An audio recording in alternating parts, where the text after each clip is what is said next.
NIM 220107246. Dan rekan saya Yosi Purnamasari dengan NIM 22010171012. Dan saya Muhammad Karel dengan NIM 22010172020. Saya Ilma Rafia Ramadhani dengan NIM 22010720118. Saya Ulfi Rahmilia dengan NIM 220107242.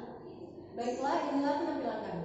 Saya Eka Putri akan menjelaskan tentang pengertian akuntansi biaya, fungsi manajemen dalam perusahaan dan perbedaan akuntansi keuangan akuntansi manajemen.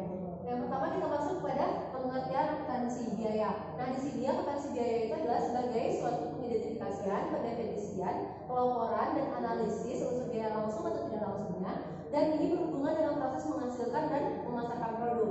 Nah, selanjutnya kita masuk kepada fungsi manajemen dalam perusahaan. Sebelum kita masuk kepada fungsi manajemen dalam perusahaan, kita perlu mengetahui terlebih dahulu apa itu manajemen. Manajemen ini adalah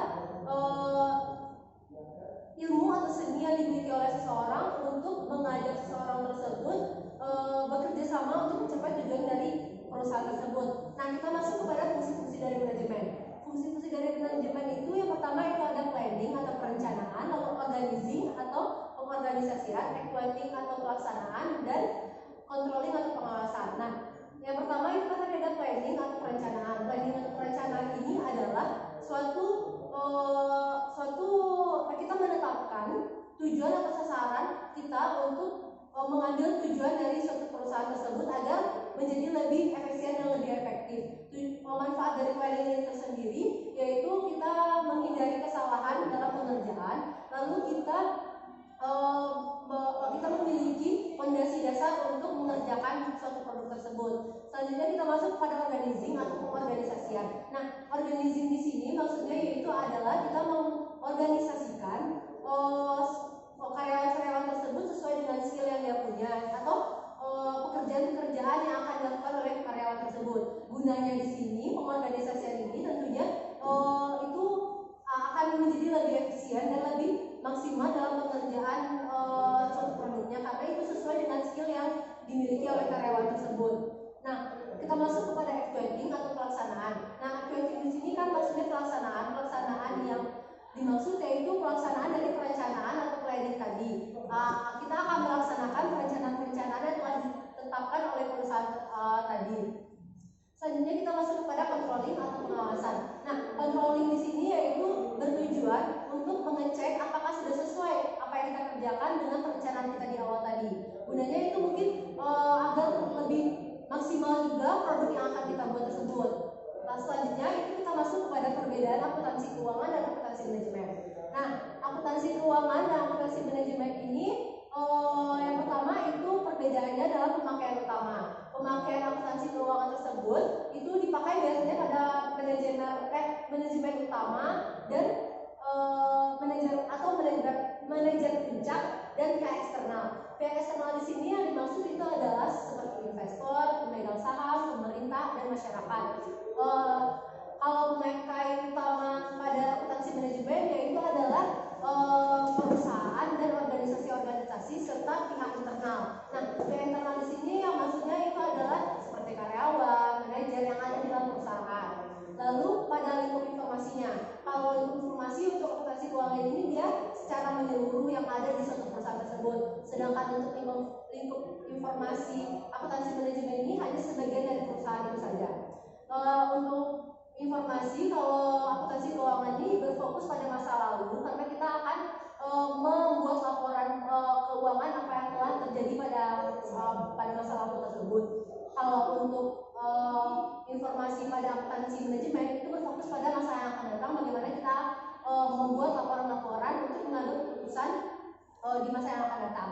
Selanjutnya itu ada isi laporan. Nah, isi laporannya buat akuntansi keuangan ini berisi ringkasan perusahaan secara keseluruhan, sedangkan isi laporan pada akuntansi manajemen ini mengenai bagian dari perusahaan itu saja. Terus ada rentang waktu. Nah, rentang waktu untuk akuntansi keuangan ini kurang fleksibel. Sedangkan untuk akuntansi manajemen rentang waktunya itu sesuai dengan kebutuhan perusahaan itu sendiri. Baiklah, saya Ulfi Rahmilia akan melanjutkan menjelaskan posisi akuntansi biaya antara akuntansi keuangan dan akuntansi manajemen. Akuntansi biaya itu sendiri berada di antara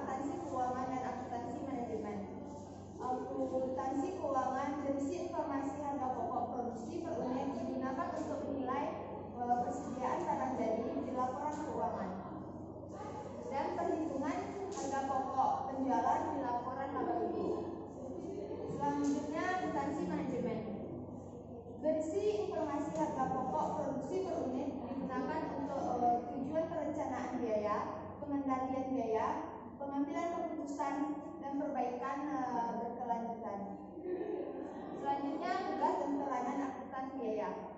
Yang pertama itu membuat dan melaksanakan rencana serta anggaran untuk kegiatan operasional. Yang kedua, menetapkan metode perhitungan biaya. Yang ketiga, menyusun laporan keuangan. Yang keempat, menganalisis biaya untuk membantu manajemen dalam pengambilan keputusan. Yang kelima, menetapkan harga jual produk. Purnamasari akan menjelaskan tentang topik atau materi tentang konsep biaya tradisional dengan konsep biaya kontemporer dan otomasi dan konsep manajemen biaya. Konsep biaya tradisional yaitu mengasumsikan bahwa semua biaya diklasifikasikan menjadi tetap atau variabel, sedangkan pada konsep biaya kontemporer mengasumsikan bahwa semua biaya dapat diklasifikasikan menjadi berbagai kategori seperti biaya langsung, biaya tidak langsung, biaya tetap, dan biaya variabel.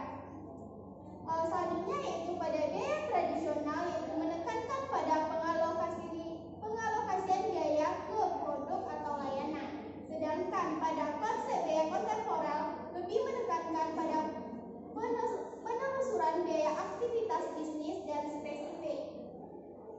Selanjutnya yaitu pada konsep biaya tradisional lebih berfokus pada pengendalian biaya dan mengurangi biaya. Sedangkan pada konsep biaya kontemporer lebih berfokus pada pengalokasian aktivitas bisnis dan menjalankan secara efisien dalam operasionalnya. Selanjutnya yaitu otomasi dan konsep manajemen.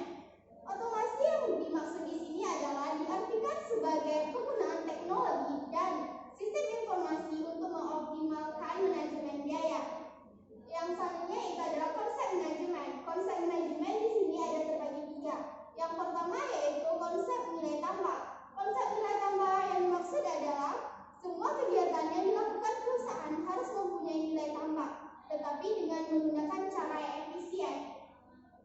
Yang kedua yaitu konsep akuntansi aktivitas, yaitu adalah bertugas mengumpulkan, memantau, dan memastikan biaya yang dikeluarkan sudah sesuai dengan kejadian yang dijalankan atau dengan kejadian yang sebenarnya. Yang ketiga yaitu adalah konsep biaya target, adalah yaitu segala aktivitas berpatok pada harga yang sesuai dengan pasar dan laba yang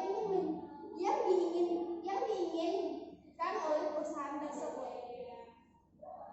Yaitu konsep biaya, klasifikasi biaya, dan laporan keuangan perusahaan manufaktur. Pertama, pengertian konsep biaya. Konsep biaya adalah biaya berbeda untuk tujuan berbeda untuk membuat keputusan yang akan diambil sebuah perusahaan. Dan selanjutnya, objek biaya. Objek biaya adalah segala sesuatu yang akan diukur dan dihitung biayanya. Selanjutnya yaitu klasifikasi biaya. Klasifikasi biaya terbagi menjadi 4, yaitu berdasarkan perilaku biaya. Perilaku biaya ini juga terbagi menjadi 3, yaitu biaya tetap, biaya variabel, dan biaya semi variabel. Selanjutnya, biaya berdasarkan fungsi utama organisasi. Dan itu pun terbagi menjadi 3, yaitu biaya produksi, biaya pemasaran, dan biaya administrasi dan umum. Selanjutnya, klasifikasi berdasarkan kemudahan penelusuran. Ini terbagi menjadi 2, yaitu biaya langsung dan biaya tidak langsung. Dan terakhir, klasifikasi biaya berdasarkan jangka waktu manfaatnya. Ini terbagi menjadi 2, yaitu pendapatan modal, pengeluaran modal, dan pengeluaran pendapatan. Selanjutnya yaitu perbedaan akuntansi biaya perusahaan jasa, dagang, dan manufaktur. Perusahaan dagang adalah perusahaan dengan kegiatan usahanya yaitu jual beli produk oleh perusahaan konsumen atau pelanggan. Perusahaan jasa adalah perusahaan yang memberikan jasa atau pelayanan kepada pelanggan. Dan terakhir, perusahaan manufaktur adalah perusahaan yang mengolah bahan baku menjadi produk siap jual. Baiklah, saya Ilmana Fiera Madani. Saya akan melanjutkan penjelasan dari rekan saya sebelumnya. Di sini ada perusahaan manufaktur. Dalam perusahaan manufaktur itu sendiri terdapat 2 pencatatan akuntansi, yang mana ada 2, yaitu sistem perpetual dan leasing. Di dalam sistem perpetual, persediaan bahan baku langsung berubah setiap kali terjadinya transaksi pembelian dan pemakaian barang baku jadi. Jadi setiap kali ada transaksi, maka saldonya bisa diketahui setiap saat. Yang kedua ada sistem fisik. Dalam sistem fisik itu sendiri, pencatatannya baru akan diketahui setelah akhir dari periode akuntansi. Sebelumnya kita tidak bisa mengetahui pencatatannya karena pencatatan itu sendiri terjadi ketika jurnal penyesuaiannya telah melalui proses pengecekan pada akhir periode. Selanjutnya laporan HPP dan laba rugi pada perusahaan manufaktur. Dalam perusahaan manufaktur itu sendiri ada suatu arus yang namanya arus biaya perusahaan manufaktur, yang mana prosesnya itu terbagi atas beberapa tahap. Yang pertama itu ada dari bahan tersebut menjadi bahan baku langsung yang diproses dan dinamakan barang dalam proses. Dalam pencatatannya sendiri, bahan baku itu akan menjadi bahan baku langsung. Dalam pencatatannya akan dihasilkan BOP. BOP ini sendiri adalah biaya overhead pabrik yang nantinya akan dicatat melalui barang dalam proses dan melalui barang jadi hingga diperoleh harga pokok penjualan pada akhirnya. Selanjutnya itu laporan HPP dan laporan laba rugi. Perusahaan manufaktur merupakan perusahaan yang aktivitas usahanya mengubah barang mentah menjadi barang jadi dan akan disalurkan melalui supplier atau pembeli langsung. Karena bersinggungan dengan bahan baku langsung, maka dalam proses produksinya terdapatlah transaksi harga pokok produksi. Jika pada sistem perpetual untuk pencatatan persediaannya, perusahaan tidak perlu menyusun laporan harga pokok produksi karena saat selesai diproduksi, harga pokoknya langsung dihitung dengan mendebit persediaan barang jadi dan mendebit persediaan barang dalam proses. Laporan laba rugi dalam perusahaan manufaktur itu sendiri meliputi hasil yang diperoleh atau diterima oleh perusahaan manufaktur dalam satu periode tersebut. Dalam laporan ini terlihat secara jelas apakah biaya yang dikeluarkan perusahaan tersebut langsung didapat atau diolah dulu dan pada akhirnya menjadi laporan laba rugi perusahaan itu sendiri. Dapat disusun melalui beberapa step atau yang bisa disebut dengan multiple step atau bertahap. Sekian materi yang dapat saya sampaikan. Jika ada kesalahan mohon dimaafkan. Assalamualaikum warahmatullahi wabarakatuh. Sekian presentasi dari kelompok 5. Tidak kurang tolong dimaafkan. Assalamualaikum warahmatullahi wabarakatuh.